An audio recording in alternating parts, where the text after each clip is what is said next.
Bienvenue dans l'entretien de l'intelligence économique, l'émission consacrée aux acteurs de la mondialisation. Depuis la nuit des temps, l'homme espionne son congénère. La seule chose qui change, ce sont les outils de surveillance. Ils sont toujours plus précis et surtout plus massifs. Aujourd'hui, personne ou presque n'échappe au Big Brother digital. Jamais les services secrets n'ont disposé d'un tel potentiel technologique pour effectuer leur mission. Pour en parler, je reçois Rémi Koffer, spécialiste de la question et surtout auteur d'un nouveau livre intitulé « Histoire mondiale des services secrets » publié très récemment chez Perrin. Bonjour Rémi Koffer. Bonjour. Alors là, cette fois-ci, vous remontez carrément à l'Antiquité pour faire cette grande histoire des services secrets. Qu'est-ce qui vous a surpris, étonné sur ce que faisaient nos ancêtres en matière d'espionnage ? Je dirais que ce qui m'a surpris ou ce que j'ai constaté, c'est la stabilité. C'est-à-dire que vous avez toujours, dans tout ce qui est l'activité d'espionnage, un rapport entre l'espionnage technologique dont vous avez parlé, mais qui commence très tôt, y compris avec les Grecs, les Romains, le cryptage, etc. Et puis le facteur humain qui est évidemment très important. Alors, selon les périodes, le curseur est plus sur le facteur technique et technologique et plus sur le facteur humain. Et aujourd'hui, il est manifestement, comme vous l'avez dit, beaucoup plus sur le facteur technologique que sur le facteur humain. Alors évidemment, votre livre de 700-800 pages balaye toute cette histoire. Nous, on va peut-être se focaliser sur ce qui se passe aujourd'hui. Et notamment, ce qui m'a surpris, c'est ce que vous décrivez comme le retour de la Russie sur la scène de l'espionnage.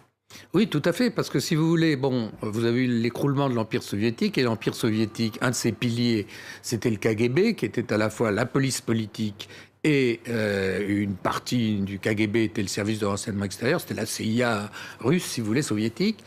L'Empire soviétique s'effondre, vous avez toute une période de dépression, vous avez toute la période de Boris Yeltsin, et Vladimir Poutine apparaît avec comme objectif restaurer la puissance russe, faire respecter la Russie dans le monde entier. Non plus l'URSS, mais la Russie. Ancien colonel du KGB. Ancien colonel du KGB, mais pas pour l'espionnage en Occident, pour l'espionnage à l'époque en Allemagne de l'Est, donc derrière le rideau de fer.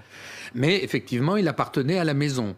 Et il a tout de suite capté cette dimension espionnage dans la reconstruction qu'il espère de la puissance russe. Donc, à nouveau, les Russes qui, pendant quelques années, ont été moins agressifs, à nouveau, les Russes sont devenus très agressifs dans le domaine du renseignement, que ce soit renseignement économique ou que ce soit le renseignement politique, voire militaire. Alors, évidemment, en Russie, il y a une tradition, on a tous en tête l'affaire Farwell, ce fameux agent du KGB qui passe de l'autre côté et révèle l'ampleur de l'espionnage technologique et scientifique russe. Là, ce que vous dites, c'est que Poutine n'a plus de tabou. Il faut y aller, il faut retourner à la pêche. Tout à fait. Vous avez l'affaire d'Anna Kushtenko, Anna Chapman. Bon, très belle jeune femme rousse, etc. Mais aussi espionne qui se fait prendre aux États-Unis. Elle était à la tête d'un réseau d'espionnage russe, donc du SVR, le service de renseignement russe. Et eh bien, elle est échangée parce que ça se fait. Et une fois de retour en Russie, c'est plus le temps de l'Union soviétique où on l'aurait mis de côté en disant on n'en parle plus. Au contraire, elle est propulsée comme une star. Elle pose des vêtus pour des magazines, elle fait des défilés de mode et elle multiplie les déclarations de soutien et d'admiration envers Poutine. Pour restaurer justement l'image des services de renseignement. Et recruter ? Bien sûr, bien sûr. Si vous voulez, à l'époque de l'Union soviétique, ils n'avaient pas James Bond. Non. C'était pas très sexy leur film d'espionnage parce que l'espion socialiste au service dans la lutte contre l'impérialisme était toujours quelqu'un de propre, de pur, ce qui dans l'esprit de l'époque impliquait qu'il était un peu asexué. Là, c'est le contraire. Et effectivement, vous avez raison, c'est un gros facteur de recrutement quand même. Qu'est-ce qui intéresse les Russes aujourd'hui en matière d'espionnage ? Est-ce qu'ils ont toujours cet axe sur le militaire ou est-ce qu'ils ont aussi cet axe important sur l'économie ? L'économie, d'ailleurs, à la fin de l'Union soviétique, vous l'avez dit tout à l'heure, à la fin de l'Union soviétique, ils espéraient à tout prix combler le retard avec l'Occident par l'espionnage. Et dans une certaine mesure, ils le faisaient. Il est vrai que je raconte dans le livre comment ils ont réussi à piquer les secrets nucléaires pendant la Seconde Guerre mondiale aux Occidentaux, là, ils ont gagné des années. Donc, si vous voulez, ça leur a donné l'idée que par le renseignement, par l'espionnage, on allait combler le handicap. Comme vous le savez, ils n'ont pas réussi à le combler. L'Union soviétique s'est effondrée. Mais aujourd'hui, bien entendu, l'espionnage économique, comme d'ailleurs, pour être franc, dans tous les pays, y compris la France, l'espionnage économique est devenu une dimension, disons, plus importante. Alors, vous dites dans votre livre qu'on continue aujourd'hui, du moins en France, à remercier certains agents sous couverture diplomatique, donc à les renvoyer en Russie.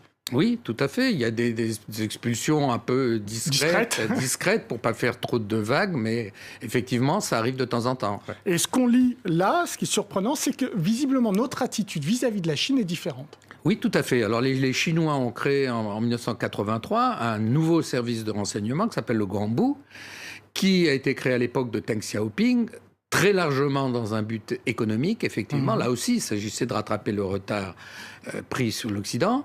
Ce service de renseignement est très développé, il dispose de moyens technologiques perfectionnés, il agit en France. Vous avez en banlieue parisienne, vous avez une annexe de l'ambassade avec des antennes, mais les Américains en ont aussi, tout le monde en a, les Russes aussi en ont, bien sûr.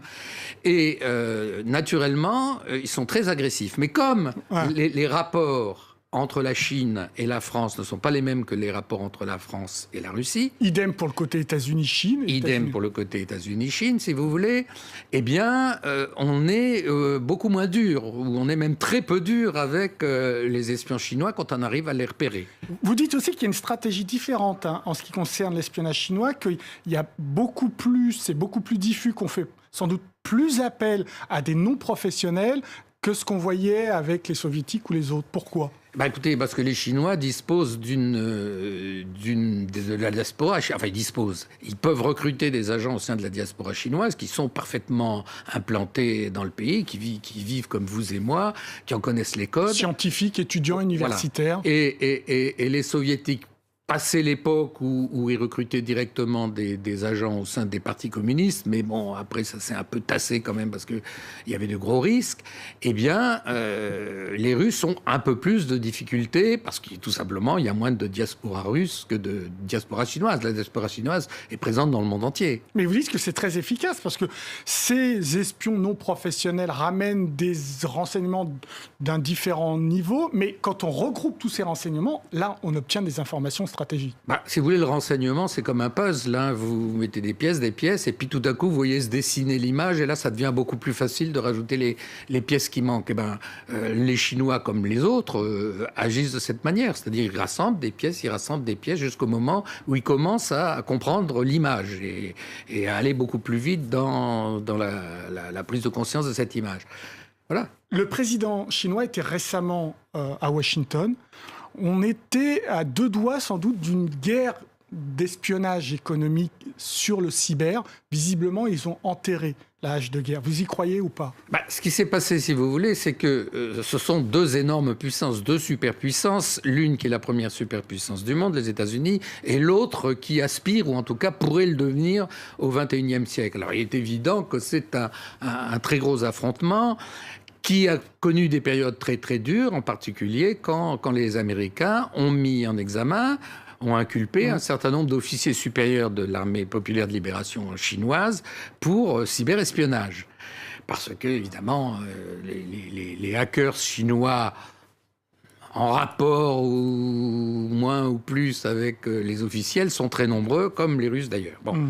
Et à partir de ce moment-là, les Américains ont un peu essayé de donner un signal de stop en disant ça suffit maintenant, allez-y mollo. Ça a fini par se discuter effectivement au sommet entre Xi Jinping et puis le président Obama. Ça vaut ce que ça vaut. Ça vaut ce que ça vaut. Les Chinois ont ce qu'ils appellent les poissons des grandes profondeurs. C'est-à-dire ce sont les espions vraiment très, très, très, très, très clandestins. Je ne pense pas qu'ils vont les arrêter, qu'ils vont arrêter leurs activités pour faire plaisir aux Américains.